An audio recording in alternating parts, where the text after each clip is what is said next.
We're approaching a weird crossover point when it comes to third-party lenses. For a while now, these newer third-party brands like Viltrox, TTArtisan, 7Artisans were offering super budget lenses, often with a few trade-offs. But now, the build quality, optical quality, and the performance are actually starting to compete with the more established lens brands, both third parties like Sigma and Tamron, and also some first party lenses. Having owned the Sony 40mm 2.5G lens and the Viltrox 40mm 2.5, this TTArtisan 40mm f2 has really surprised me, especially considering I just finished shooting with the Viltrox 40mm a couple of months ago, so I'm pretty much reviewing these back to back. This lens and I did get off to a rough start though, and it involved me going to a very shady cafe, but I'll show you more on that later. Offering a faster aperture in a smaller build, lighter design, but also kind of better build quality makes this lens a great contender for photography and also surprisingly video work, which I've been testing here in Tokyo for both street photography and also some walkabout video stuff.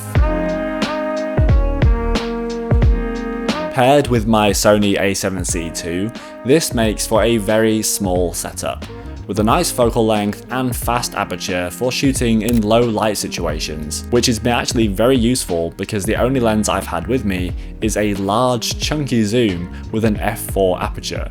So it's nice to have something that complements the tiny size of the a7C II that I can take out in the evening, and I'm not going to suffer from not having a faster aperture. And considering that most f1.8 lenses are usually a bit bigger than this to account for that larger aperture, it's nice to have an f2 full frame prime in such a small package. Plus, who doesn't love an aperture ring? My first thought when shooting with a lens like this is always going to be, how much vignette am I going to see in these images? And for an f2 prime at this price, there has to be some flaw, right?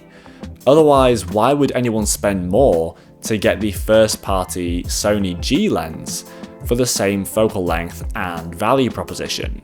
Well, no surprise, there is some vignetting happening, but it's not always noticeable, especially when you stop down just a bit to f4, f5.6, which is where I'm usually shooting during the day anyway. However, when I've been shooting video on this lens, I actually picked up a very cheap and dirty variable ND filter in Shinjuku, adding a very cheap ND filter to an already cheap lens. But you know what? My images actually haven't suffered. My photos look clean, my video looks clean. I think we have these expectations of cheap optics from about 10 years ago. But today the quality has improved so much. Good stuff is getting increasingly cheaper, and cheap stuff is getting increasingly better.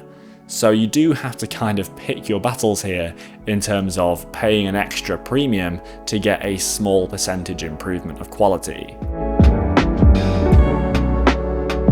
I'd like to take a moment to thank the sponsor of this video, Squarespace. If you don't have a website for your photography, you are missing out. It's your unique home on the internet for your fans to enjoy and support your work. Squarespace removes all of the headaches. You can even choose to create a fully custom website with Blueprint AI, tailored to your style and personality.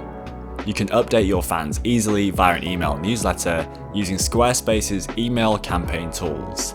There you can write, publish, and view your analytics right in your Squarespace dashboard. Try Squarespace for free at squarespace.com. And when you're ready to launch, go to squarespace.com/GeorgeHolden to save 10% off your first purchase of a website or domain.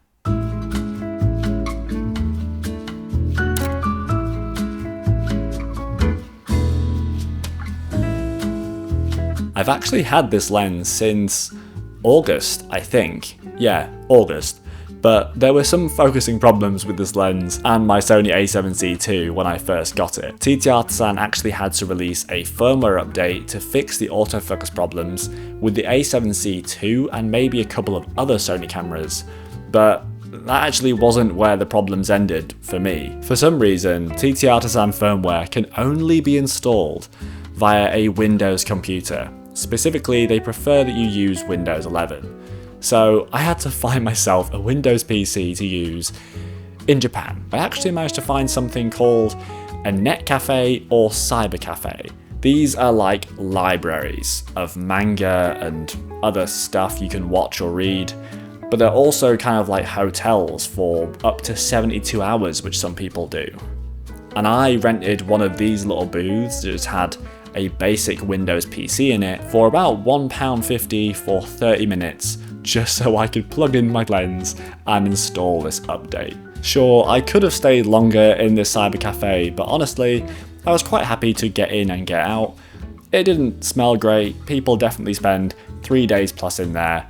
The lady originally offered me 72 hours, so when I insisted only 30 minutes, she was actually a little bit confused. But hey, it was something useful to use, and maybe next time I'll just have to carry a Windows computer with me in case I need firmware updates. With the autofocus in full working order, this lens transformed compared to before the firmware update. And I've been very happy with the images from this lens, especially these dogs that I found close to where we're staying. I'm in love with Japanese dog culture. You see more dogs in these little strollers than you do actual babies or children. Often when there are kids, the parents are carrying the kids while the dogs sit in the strollers. It's a whole other world of like babying your pets.